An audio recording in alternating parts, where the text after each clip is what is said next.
श्री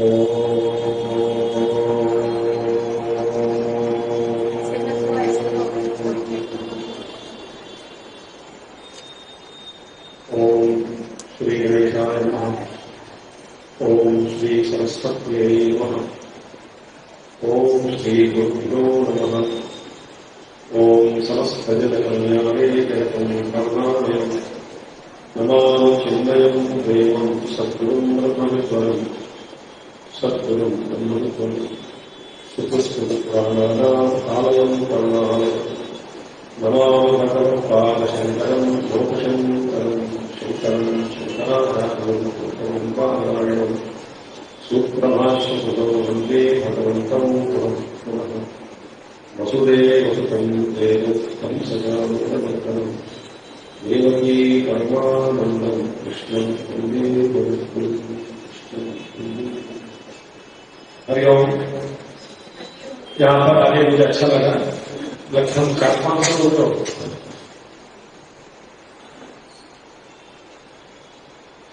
सबसे पहले मैं आभार प्रकट करना चाहता हूँ सुंदर विषय बाउंड्री के। कई लोग हैं सुपरिचित चेहरे मुझे देख रहा हूँ, कौन हो रहा है, ऐसे अच्छा लग रहा है। So thank you children mission boundary. Hindi में बोलते हैं, इंग्लिश में बोलते हैं। आज इन 4 दिनों में, आज और 4 दिन आने वाले 3 दिन में हम एक अध्ययन करेंगे भगवत गीता जीवन नौका। नौका माने क्या होता है? नौका, शिप, बोट, नाव। पता है, मैं यह बात कहना चाहता हूं कि पहले की शुरुआत धीरे धीरे आदमी व्यक्ति के विकास के लिए भगवत गीता जैसा किताब दुनिया में नहीं है। ये सच कह रहा हूं, क्योंकि आप उपनिषद पढ़ोगे, उपनिषद का मुख्य उद्देश्य परम तात्पर्य जिसको कहते हैं वो अलग है। अपने आप को जानो। वेद का विषय, वेद हमारा जो वेद है, वेद का विषय क्या है? 2 ही है, एक ब्रह्म, एक धर्म, दूसरा ब्रह्म। वेद पढ़ने से 2 चीजें हम सामने स्पष्ट हो जाती है। एक है धर्म, दूसरा क्या है? ब्रह्म। अतीन्द्रिय विषयेषु वेद प्रमाण। अब कहते हैं वेद में क्या है, क्या है? वेद का अवतरण या इसकी उपलब्धि हुई है इसी के लिए कि ये माइक है, ये चेयर है, ये फोटो है, ये घर है, ये बंगला है, ये पंखा है। ऐसे चीजें जो इंद्रियों के द्वारा हम सब लोग अनुभव कर सकते हैं, उन अनुभव करने वाले विषय वस्तुओं के बारे में समझाना वेद का तात्पर्य नहीं। जो स्पष्ट है उसके बारे में बोलना वेद का तात्पर्य नहीं है। फिर वेद का विषय क्या है? अतीन्द्रिय विषयेषु वेद प्रमाण। इंद्रियों से भी परे जो है, जो कुछ भी है, जो हम देख नहीं सकते हैं, सुन सकते हैं, सुन नहीं सकते हैं, 5 इंद्रियों के द्वारा, शब्द स्पर्श रूप गंध, इनके द्वारा हम जो आंख कान इत्यादि 5 इंद्रियों के द्वारा जो हम दुनिया को अनुभव करते हैं, उससे परे और कुछ भी है। उन सब के बारे में वेद हमको ज्ञान प्रदान करता है। ठीक है। अब धर्म अमूर्तम, धर्म का रूप नहीं होता, धर्म का भी रूप नहीं, सूक्ष्म है। दूसरा क्या है? ब्रह्मा, वो तो दिखता ही नहीं। तो धर्म और ब्रह्मा जो वेद का विषय है, दोनों अतीन्द्रिय है, दोनों आस्थाओं के ऊपर ही चलता है। विश्वास श्रद्धा, श्रद्धा विश्वास रूपिणम व्याभ्याम ज्ञान पश्यन्ति उक्ताः स्वान्तस्थं ईश्वरं न पश्यन्ति देवताः। तुलसीदास जी कहते हैं।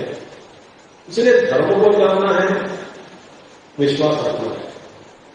और विश्वास के अलावा और कोई माध्यम नहीं है। प्रगति पाने के लिए जीवन में विश्वास जरूरी है। आत्मविश्वास कहो, गुरु के ऊपर विश्वास करो या नहीं तो कहीं आप वेद पर विश्वास करो। तो वेद का मुख्य उद्देश्य जो इंद्रियों से परे है, जो देख नहीं सकते, उस सारे विद्या, इन सारे बातों को बुद्धि के द्वारा थोड़ा ग्रहण कराने की जो शक्ति है या मुख्य उद्देश्य है वो वेद का है। इंद्रिय विषय ठीक। इसलिए यदि आप धर्मशास्त्र पढ़ना है,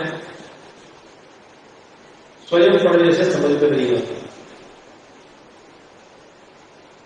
क्योंकि धर्म की परिभाषा जो है उस परिभाषा को जानना चाहिए। इसलिए गुरु की आवश्यकता है। दूसरी बात है ब्रह्म, उसके बाद में गुरु चाहिए। और ध्यान से सुनिए, धर्म को ग्रहण करना और ब्रह्म को भी ग्रहण करना, समझना, इसके लिए पहले आदमी वो अपने आप को पहले ये समझे, अपने आप में ये समझे कि मैं कौन हूं, मैं किस लिए जन्म लिया। आप कभी प्रश्न पूछा अपने लिए, आप जन्म क्यों लिए? ये बताओ आपको। मैं प्रत्येक व्यक्ति को अपना मुख्य उद्देश्य होता है जीवन का, जन्म का मुख्य उद्देश्य, उसको पहचानना है। साधारण रूप से कह सकते हैं कि सबका लक्ष्य या मकसद यही है कि आत्मविकास, क्योंकि सब सुख चाहते हैं, निरवधि में सुख प्राप्ति, आत्यंत में दुख निवृत्ति, कितनी बदलती। सब लोग कहते हैं कि जिससे सुख मिले पूरा का पूरा दुख चले। गुरुदेव कहते हैं सब सुख चाहते हैं, सुख के पीछे दौड़ते हैं, दुख से दूर सुख के और। गुरुदेव कहते हैं चलना नहीं जोड़ा। सब लोग क्या करते हैं जीवन में, क्या करते हैं सुख के और दौड़ रहे हैं और दुख से दूर भाग रहे हैं, कोशिश करते हैं। मगर ट्रेजेडी, अफसोस यही बात की है, सुख हमसे दूर चला जाता है, दुख पीछे पीछे चमक जाता है। हम चाहते उल्टा, जीवन में होता है उल्टा। वेरी गुड ब्यूटीफुल पॉइंट गुरु कहते हैं। इसीलिए भगवद गीता पढ़ने से सर ध्यान करना है। हमारे प्रॉब्लम भी बताता हूं, हम सबके मन में यह है कि हाँ मैं आता बात सुन लिया, हर लाइन हर शब्द हर संधि के साथ समझा दूंगा। भगवद गीता कितने मैं आपको बताता हूं, भगवद गीता ज्ञान की दृष्टि से अलग है, योग की परिभाषा से बहुत ही अलग व्याख्या होता है, बहुत ही गंभीर व्याख्या, भक्ति की दृष्टि से, कर्म की दृष्टि से। तो भगवान ने उस 700 श्लोकों में इतना ज्ञान विकसित किया, उस सभी व्यक्ति के लिए जीवन जीने के लिए आवश्यक है। ठीक है, अब हम आपको गीता में प्रवेश कर, आप हमें जब जानते हैं, हम नहीं जानते हैं।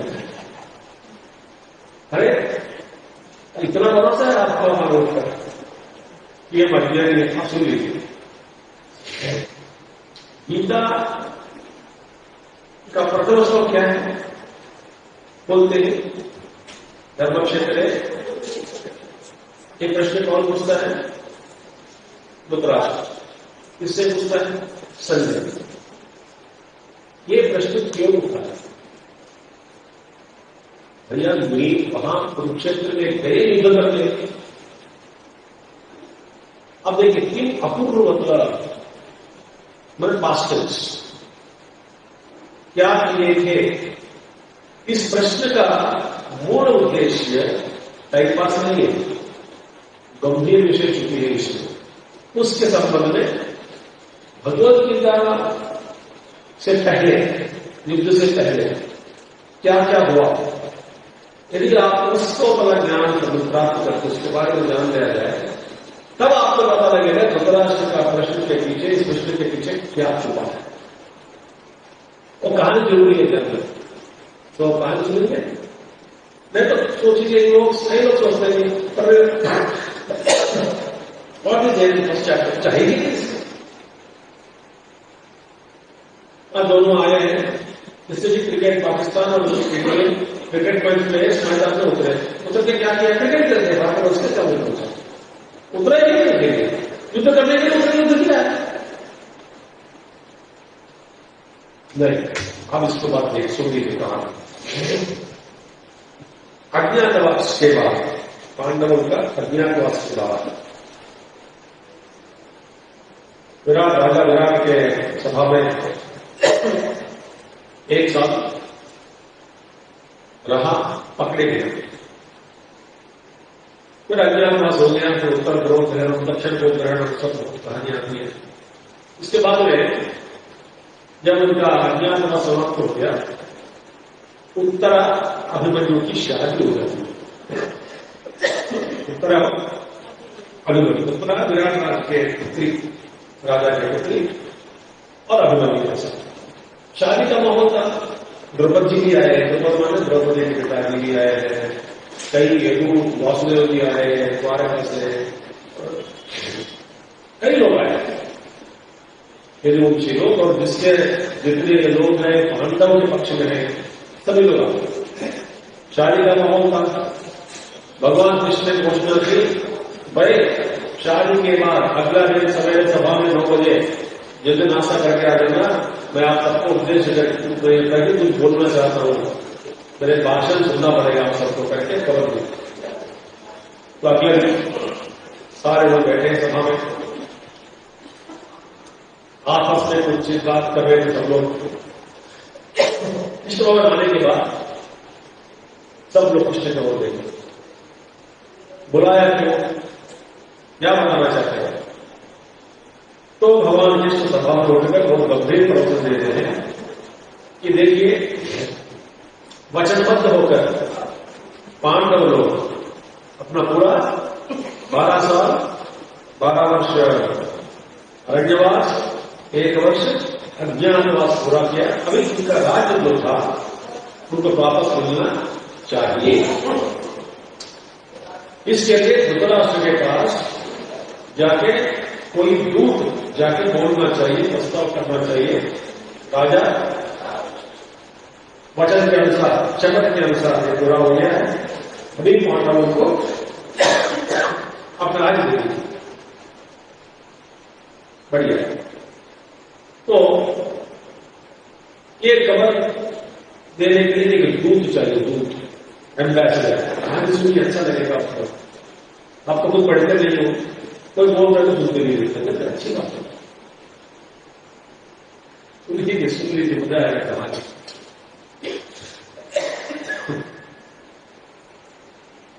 दूध को चुनना, दूध को शिक्षण देना, इसके बाद उनको भेजना। द्रौपदी जी को काम दिया। भगवान कृष्ण बोले, द्रौपदा आप एक अच्छे ब्राह्मण विद्वान को पकड़ो, उनको समझाओ और संदेश दो।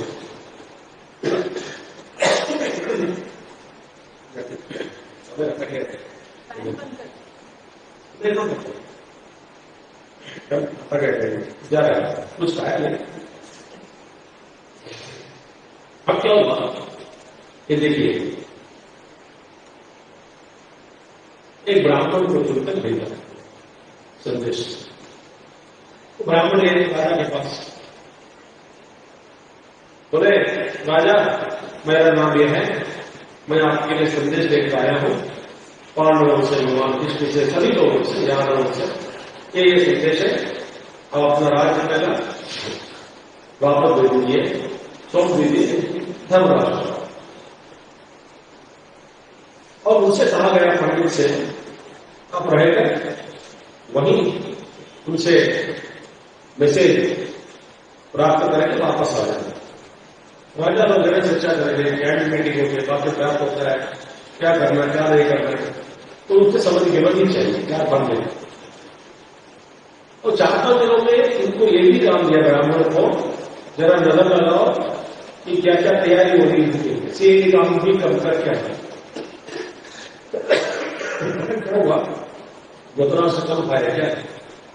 तो बोला ब्राह्मण जी आपने बता दिया अपना संदेश, मैंने सुन लिया, अब तुरंत ये से भाग जाओ, हमारे राज्य में रहने का योग्यता आपको नहीं है, मैं मेरा अपना संदेश भेजूंगा करके भेज दिया। 3-4 दिन के बाद धृतराष्ट्र संजय को भेजा, संदेश देने तो संदेश क्या देना है बताओ, राज देना है ना, संदेश क्या देगा। अब ये संदेश मुझे कैसा है, संदेश बहुत लंबा है, आपको मैं कटिंग शॉर्ट कहते हैं। एक पांडव ताऊ जी बोल रहे हैं संजय के मुख के द्वारा, मेरे बेटे मेरा जो सौपुत्र है बिल्कुल नालायक है, घमंडी लोग है, किसी का बात नहीं मानता और जीवन का लक्ष्य क्या है, मोक्ष की प्राप्ति। मोक्ष की प्राप्ति के लिए साधना कहां करते हैं, जंगल में। आपको आदत हो गया जंगल में रहना, आप जंगल में रहिए, साधना करते रहिए, मोक्ष के लिए आप प्रयास कीजिए, बस शांति में स्थापना ऐसे हो जाती है। कैसा लगा आपको सुनकर। फिर युद्ध करने से क्या क्या होगा, कैसा होता, क्या कुछ नुकसान होता है, ये सब समझाकर संजय को ले जाओ। अद्भुत संजय सुना दे, आप देखना रिएक्शंस।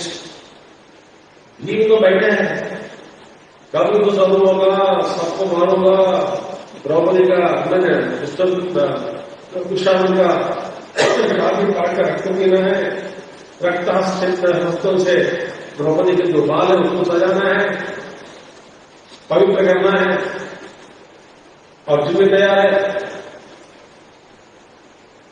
हर क्लियर है।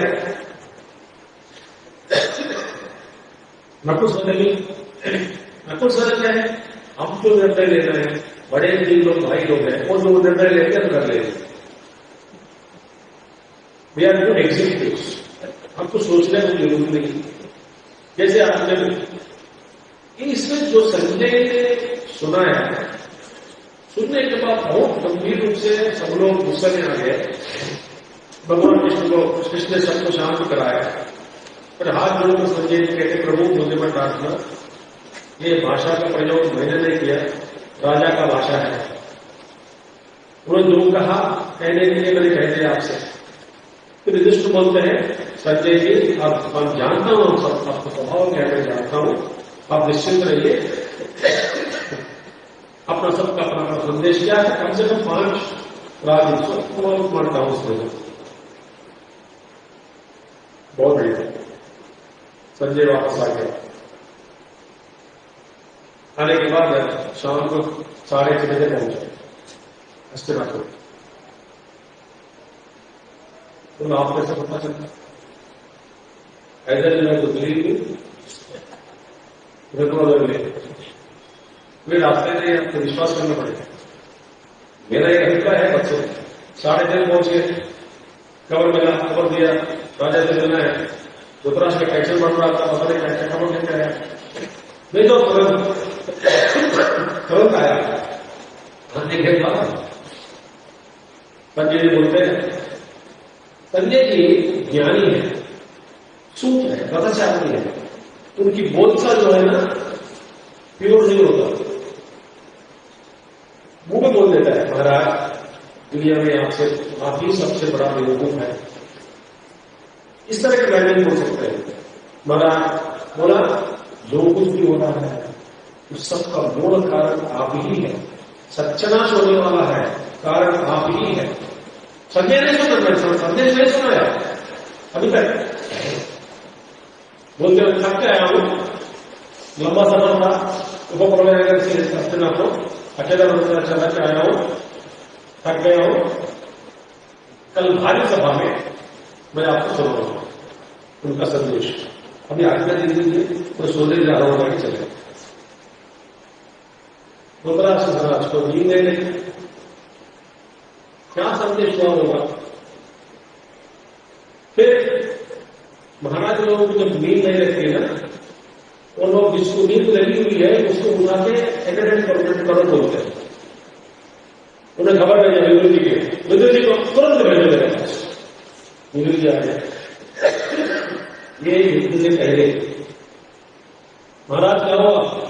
नींद नहीं लग रही है। विदुर जी कहते हैं 4 लोगों को नींद नहीं लगती है, एक चोर को नींद नहीं लगेगी, काबू उसको नींद नहीं लगती है, चोर को, और बेकार में बैठे बैठे बलवानों के साथ भिड़ गया बेकार में, उसको भी नींद नहीं लगेगी करके 4 बार बता सकता। और सब कुछ जो खोया उसको भी नींद नहीं लगता है। आप इन में से कौन से कैटेगरी कहेंगे? कौन से कैटेगरी है? बलवान उनसे भिड़ दिया था बेकार में, किसी के कारण नींद नहीं लगेगी। वो सब छोड़ो मत, धर्म के बारे में तब विदुर किया। सवेरे 3:30 पौने 4 तक चला। फिर धृतराष्ट्र सोचता है और कुछ सुनना, मुझे और कुछ सुनना है, कुछ है क्या सुनाने के लिए? प्रभु मैं धर्म के बारे में नहीं बता सकता हूँ, धर्म के बारे में नहीं बता सकता हूँ, इसीलिए कि मैं शिक्षा देने के लिए मेरी योग्यता नहीं है। ज्ञान प्राप्त कर सकता हूं मगर आचार्य बनना मेरे लिए नालायक है, मेरे लिए संभव नहीं है, इसलिए मैं नहीं कह सकता हूं। मगर हमारा गुरुदेव है सनत सुजाती जी, सनत कुमार, उन्होंने कहा कि मृत्यु ही नहीं है, वास्तव मृत्यु नहीं है। ऐसा क्यों सुनाया? भाई मृत्यु के बारे में लड़ो मत, युद्ध होने वाला है, कई लोग मर जाएंगे, बनो मत, मृत्यु करके अच्छी चीज नहीं है। दुनिया में सबसे बड़ा जोक क्या है बताओ? मृत्यु। Death is the biggest joke. कैसे? आपका मरने के बाद पता लगेगा कि जोक है, अब नहीं पता चलेगा। वैसे more happy, more consciousness, more convinceness, beautiful it is. ऐसा तो सुनने के बाद बोलते हैं सनत कुमार ऐसा कैसे कर सकते हैं? सब लोग मृत्यु से डरे हुए हैं, सब लोग मृत्यु से बचने के लिए ये लोग तपस्या करते रहते, राक्षस भी किए, देवता भी किए, ये वो। चलो तुरंत हम अभी सनत कुमार आश्रम के पास जाएंगे, मुझे कुछ प्रश्न पूछना है। चलो सुनो, संजय सुनो। संजय बोले महाराज ये भूतों में नहीं रहेंगे, वो है ब्रह्मलोक में। कहाँ जाओगे? ब्रह्मलोक, उनसे मिलने। तो कैसा? आपकी अनुमति हो तो बुलाऊंगा। कान बंद किया, अपने गुरु का स्मरण किया, सनत कुमार आए, वहां सनत कुमार प्रत्यक्ष हो गए। बोले कि शिष्य क्यों बुलाया? बड़ा धृतराष्ट्र को कुछ संदेह है, थोड़ा संदेश बहुत डर सा चलता है, इसकी मूर्ति के लिए। ठीक है, बहुत बढ़िया। तब पूछते हैं मृत्यु के बारे में, तब आया है सनत सुजाती में।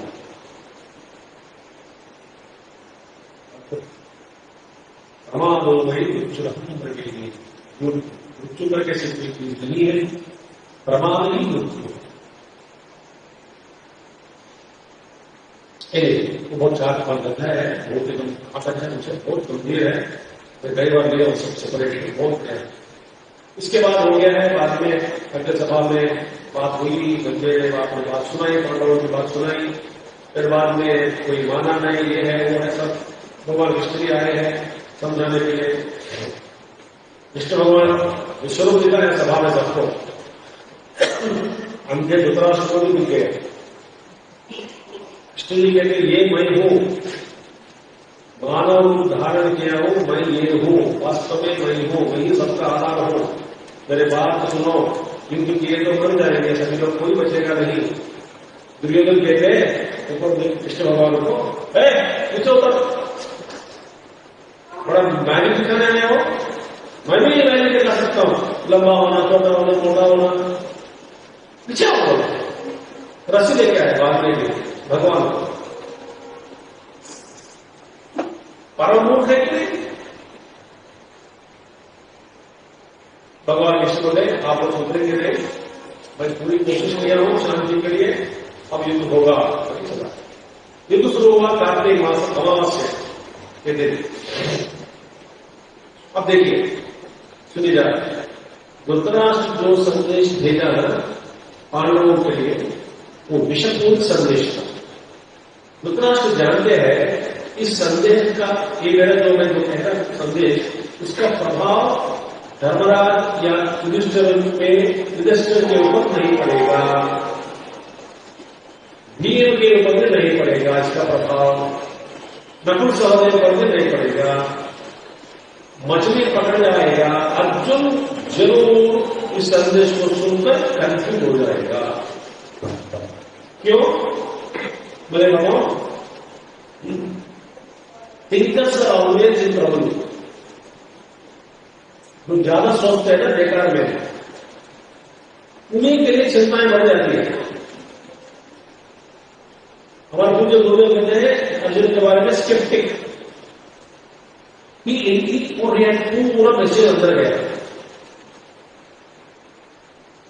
ये सारे मैसेज अंदर रख के गीता से पहले अंदर है, मगर गर्व था।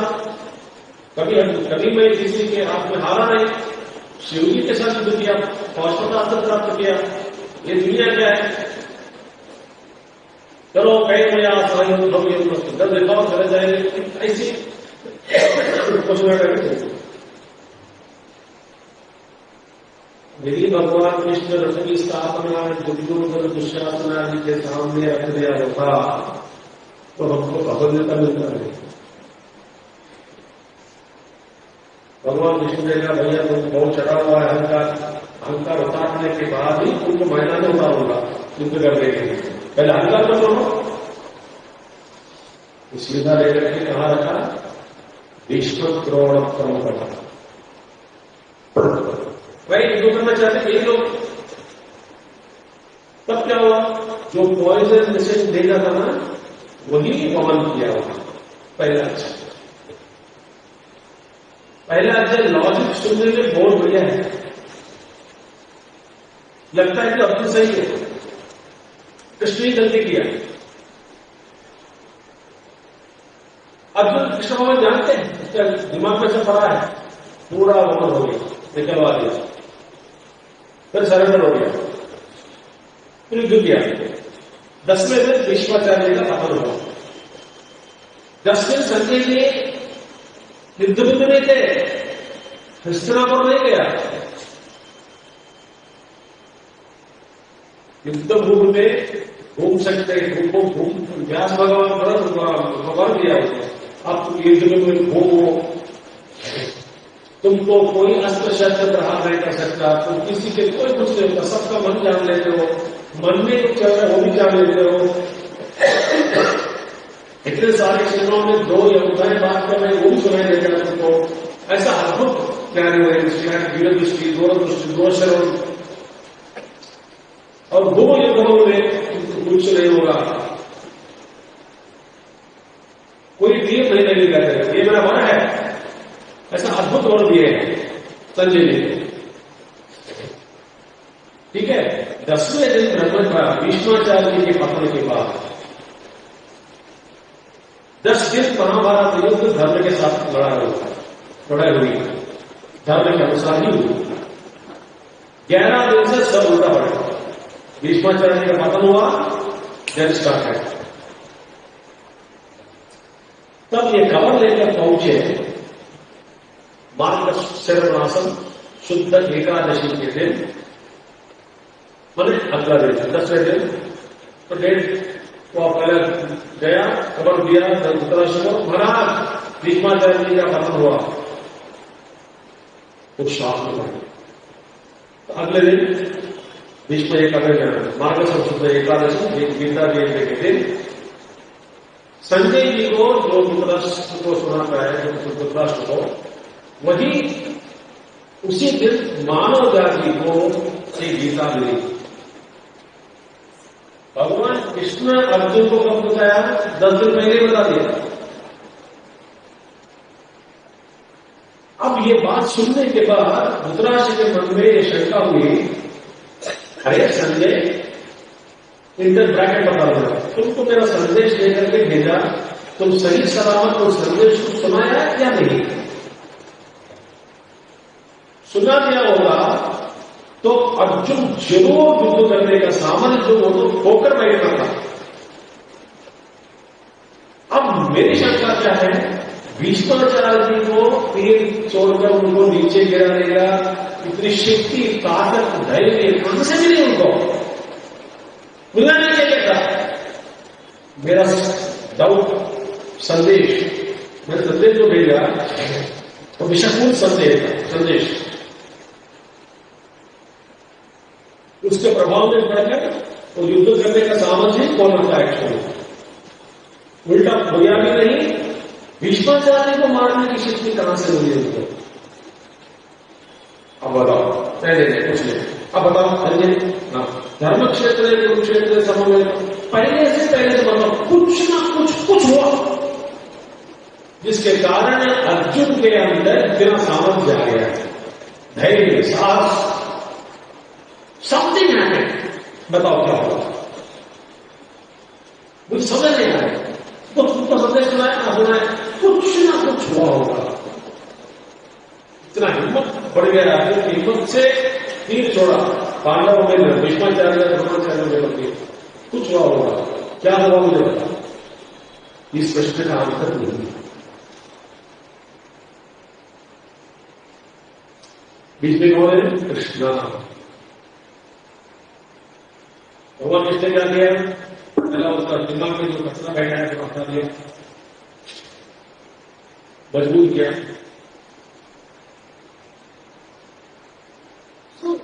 पहले पहले से क्या हुआ? तो दोनों आगे का सामने आ गए, तो ठीक है। बाद में कुछ होगा, बाद में भगवान कृष्ण बोल गया,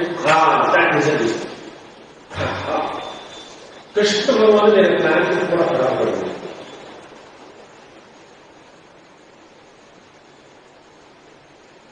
गीता सुना है ना? अब क्या? Otherwise it is impossible for Arjun to get that much courage to shoot arrows at Bhishmacharya. Impossible. तो मार नहीं सकते। अब ये प्रश्न का आंसर पूछना, पहले से बताओ क्या हुआ करना है। अब देखो कितना है इसमें। अवनेता लोकसभा महामता पांडवाश्चैव किम अकुर्वता। क्या किया क्या है? कुछ नहीं। संजय बता है क्यों सुनाया गीता धर्म को? इसलिए अभी भी लेट नहीं हुआ, अभी भी युद्ध खत्म कर दिया। सिर्फ भीष्माचार्य ही गिर पड़ा है, तेरे 100 पुत्र अभी तक सुरक्षित है, भीष्माचार्य ने बचा के रखा है। आगे क्या होने वाला है कोई बता नहीं सकता। भीम और सभी पुत्रों को मार डाले और केवल भीम ही 100 पुत्रों को मारा। कौरव सारे 100 कौरव मारे गए। किसके हाथ में? भीम के हाथ में ही मारे गए। किसको मौका नहीं दे रहा मारने के लिए। बोलते 100 लोगों को मारना तेरा काम है।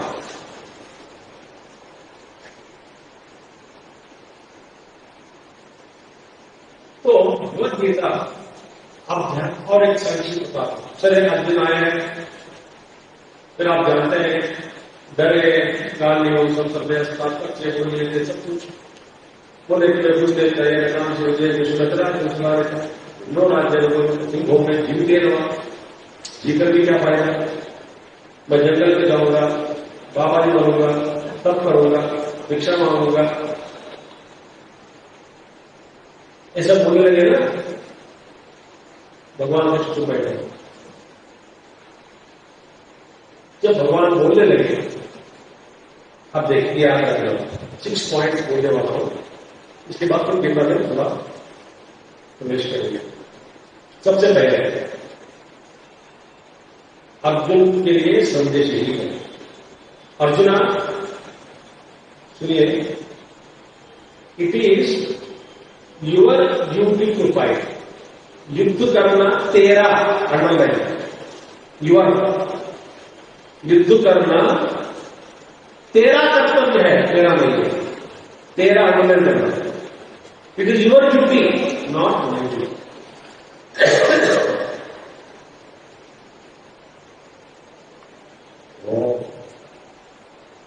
ठीक है भगवान, युद्ध करना मेरा काम है, मदद तो आप दे सकते हैं ना। भगवान विष्णु को पहले वचन कहा, मैं अस्त्र शस्त्र नहीं करूंगा, धारण नहीं करूंगा। तो दूसरा पॉइंट कहा, I will not fight for you, मैं तेरे लिए युद्ध नहीं करूंगा। हमारे जीवन की लड़ाई ये भी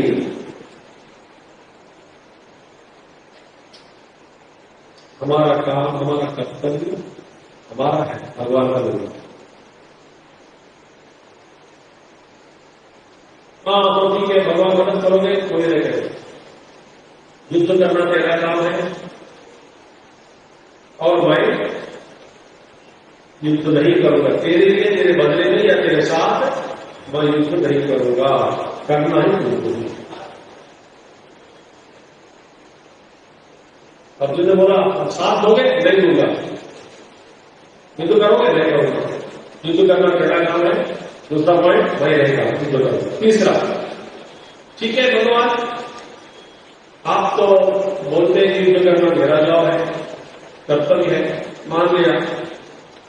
ये भी मान लिया कि आप मेरी मदद देंगे नहीं, युद्ध नहीं करेंगे मेरे साथ खड़े रहकर।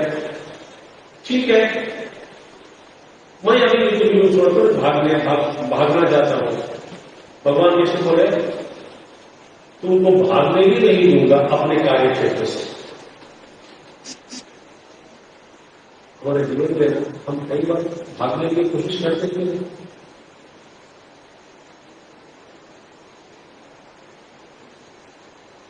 बोलते लगे रिटायरमेंट के बाद बना जाऊंगा, आराम से ज्ञान होगा, करूंगा, सब करूंगा। कर्म क्षेत्र इतना कर्म है, भगवान कहते हैं तुमको भागने भी नहीं दूंगा। भाई हाँ, युद्ध नहीं करोगे, मदद नहीं करोगे, युद्ध करना मेरा कर्तव्य है, मैं करने पाऊंगा, मुझे जाने दो। भगवान कृष्ण कहते हैं जाने भी नहीं दूंगा, भागने भी नहीं दूंगा, पकड़ के रखूंगा तेरे को, तो जहां है वहीं रखूंगा वापस।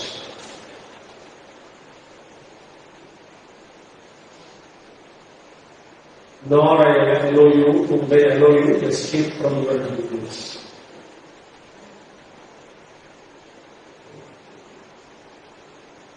ये 14 पॉइंट। तो ठीक है प्रभु, आप युद्ध में नहीं करेंगे, मुझे भागने भी नहीं देंगे, ये क्या झंझट है? फिर अर्जुन तो कहता है Krishna, 4th point, I will empower you to fight. अब सुनिए, युद्ध करना मेरा काम है ना, अब चलो युद्ध करना है, मैं नहीं कर पाऊंगा। क्यों? हाथ कांप रहा है, ठीक कर दूंगा।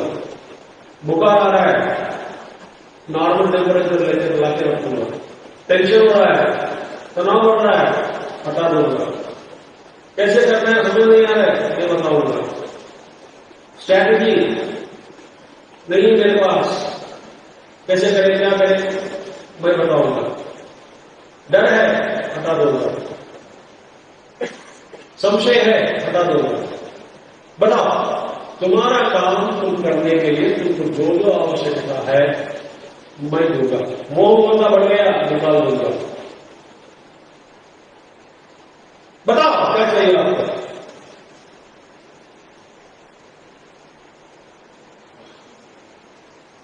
बताओ क्या चाहिए, युद्ध करवाओ मैं तेरे से। युद्ध करने के लिए जो जो चाहिए बताओ, मैं दूंगा। बताओ क्या चाहिए। ममता ज्यादा हो गई, हटा दूंगा, काट दूंगा बोलूंगा।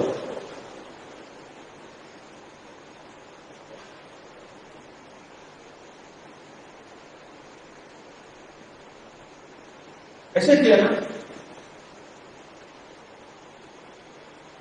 तो शारीरिक स्थान पर, शरीर मन बुद्धि के स्तर पर जितने भी प्रॉब्लम्स है, तुम्हारा समस्या है, सभी सारे समस्याओं को मैं उठा के उखाड़ के ठीक किया, तुमको मजबूत बनाता।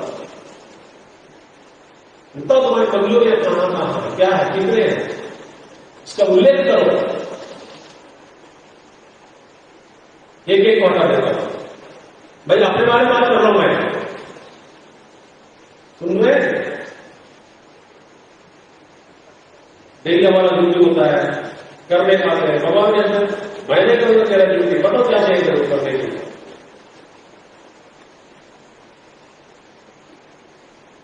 अब ठीक है भगवान, आप मदद देंगे, शक्ति चाहिए दे देता हूं, ड्यूटी चाहिए दे देता हूं, ताकत चाहिए दे दूंगा, जो चाहिए बताओ, मुझको जीतना है, क्या चाहिए तुझे? डर है। ऐसा बोलने के बाद भगवान कृष्ण कहते हैं जितने भी शंकाएं हैं उन शंकाओं की निवृत्ति करूंगा, मगर ये कभी सोचो मत मैं तुमसे दूर हूं, मैं तेरे साथ ही रहूंगा, मगर युद्ध तो नहीं करूंगा, युद्ध तुमको करना है।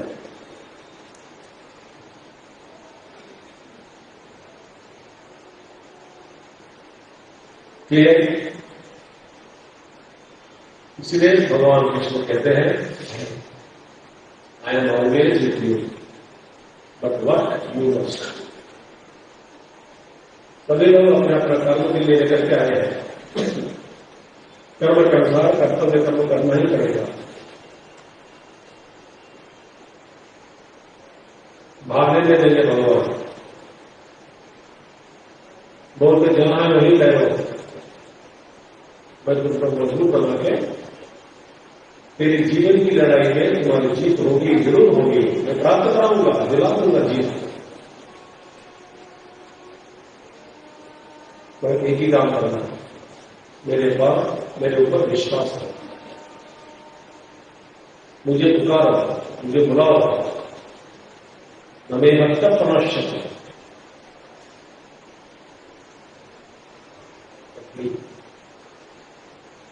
सो कृष्ण के अंतर क्या है? अंदर सर कृष्ण के अंदर इसका मूल अर्थ क्या है? क्या रहस्य छुपा है उसमें?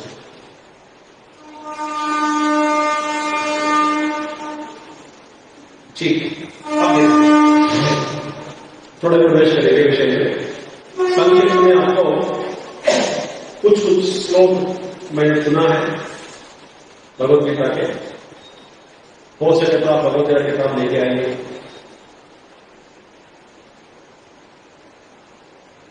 थोड़ा चर्चा करेंगे।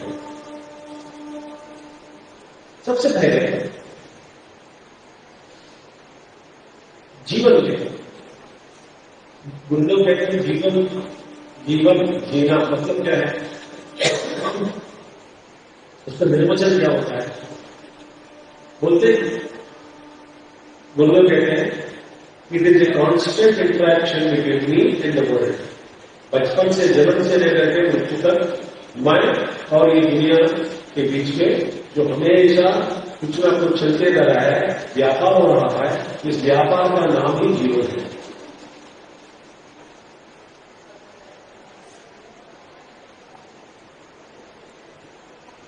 सुनना बोलना ऐसा करना, देखना, प्राप्त करना, सब व्यवहार होता है।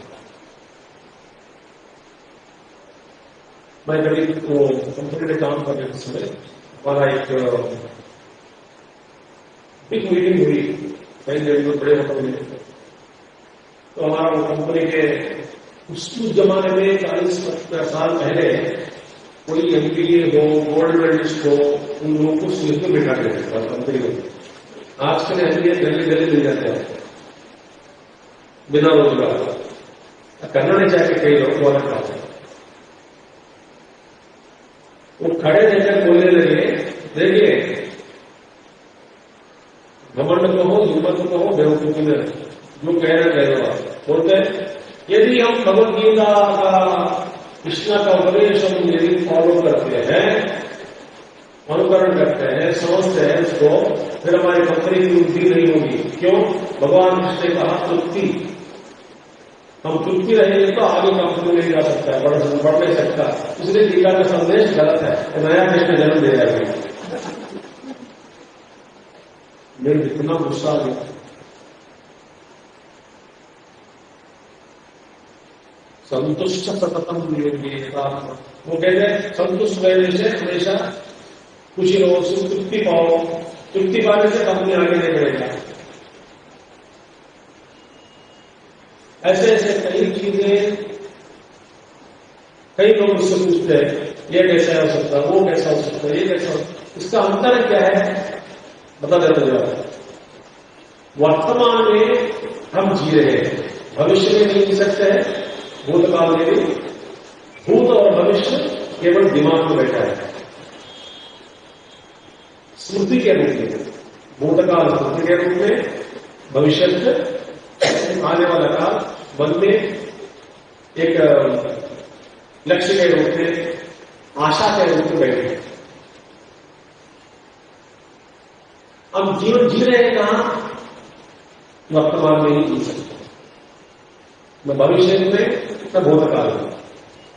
अब संतृप्ति माने अभी तक जो मिला जीवन में, मैंने बीत रही ये बातें ऑलरेडी सब मिली से एक साल में जो मैंने इकट्ठा किया, प्राप्त किया, उसका फल वर्तमान में जो मिला उससे संतुष्ट हो जाओ।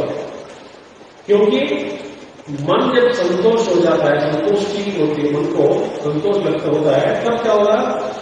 वैसा संतोष मन मैंने पूर्ण मन तो भविष्य के लिए काम कर सकता है, जो वर्तमान में अच्छे से काम कर सकता है, चंचल हुए बिना।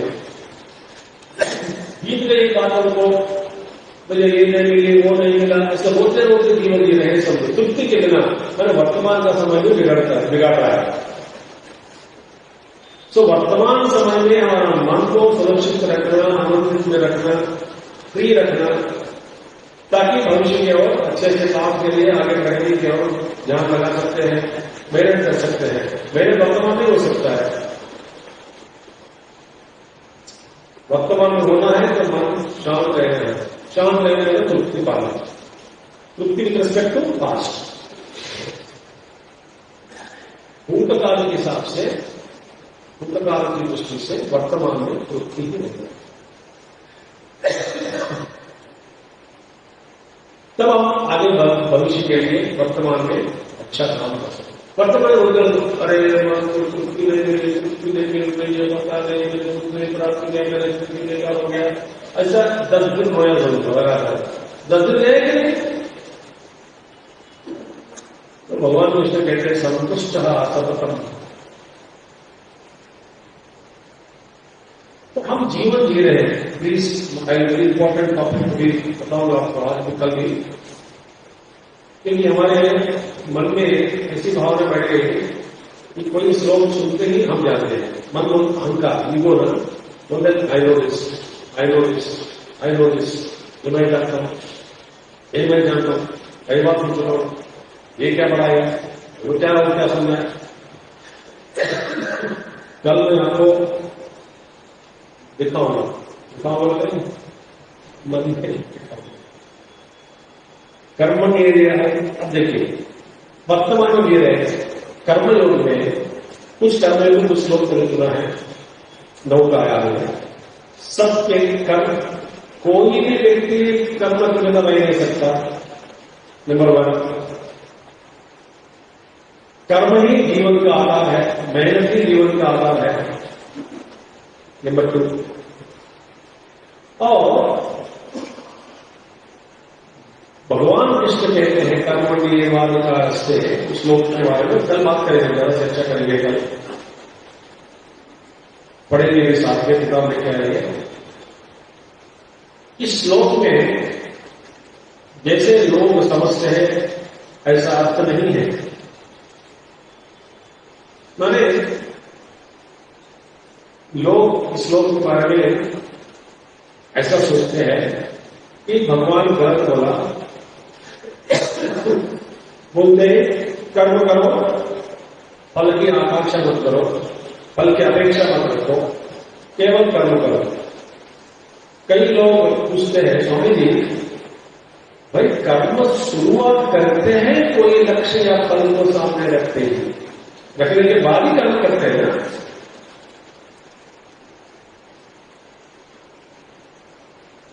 कोई कर्म किया,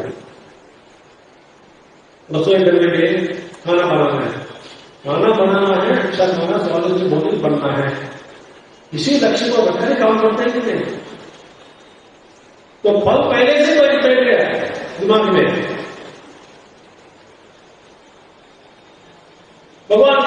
की व्याख्या मत करो। इसका एक सीक्रेट है जो आपको मैं कल बताऊंगा। आज समय हो गया। या तो भगवान गलत है या तो हमारा समझ गलत है। भगवान गलती नहीं कर सकते। क्यों ऐसा कहा? लक्ष्य तो रखते हैं, जीवन में लक्ष्य रखना चाहिए। लक्ष्य इसके पीछे क्या गोड़ा हाथ ले सकता है? जैसे कि मैंने बोला, वर्तमान में संतुष्ट रहना, भविष्य की दृष्टि से मत रहो। मेहनत करो, प्राप्त ज्ञान प्राप्त करो, कुछ भी करो जीवन में, समस्त सबके लिए दुनिया में अपना पैसा कमाओ, बहुत ढेर सारे पैसा कमाओ, सेवा करो, लोग देश की सेवा करें, कुछ भी अच्छे अच्छे लक्ष्य रखना चाहिए। वर्तमान में संतोष रहे। अभी तक मुझे जीवन में जो मिला है इस वक्त में संतुष्ट, मेरा मन संतुष्ट है। जो संतुष्ट हुआ मन को भविष्य के लिए अभी अच्छे अच्छे काम करने के लिए मन सहयोग दे सकता है। मन ही रो रहा है, ये नहीं मिला, वो नहीं मिला, ये संतृप्ति नहीं है, तुष्टि नहीं है, तो वर्तमान का समय भी बिगड़ जाता है। तो भाई कर्म के लिए कर्मण्यवान काल से श्लोक का अर्थ क्या है? कर्म शब्द, क्योंकि कर्म के लिए उसको अधिकार दिया, यदि धारण किया कर्म करना ही पड़ेगा। इसके पीछे रहस्य क्या है? कल थोड़ा कर्म के बारे में, अगला दिन थोड़ा भक्ति के बारे में, तीसरा दिन अगले दिन ज्ञान के बारे में थोड़ा प्रस्ताव करेंगे। ये तीनों चाहिए जीवन में। एक पकड़ा दूसरा छोड़े नहीं हो सकता। कर्म ज्ञान भक्ति, तो तीनों चीज, तीनों मिलान होने के बाद एक नाव बनता है।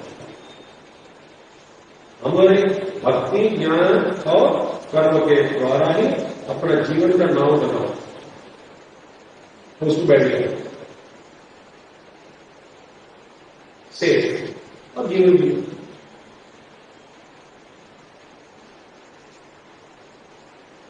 आज हरि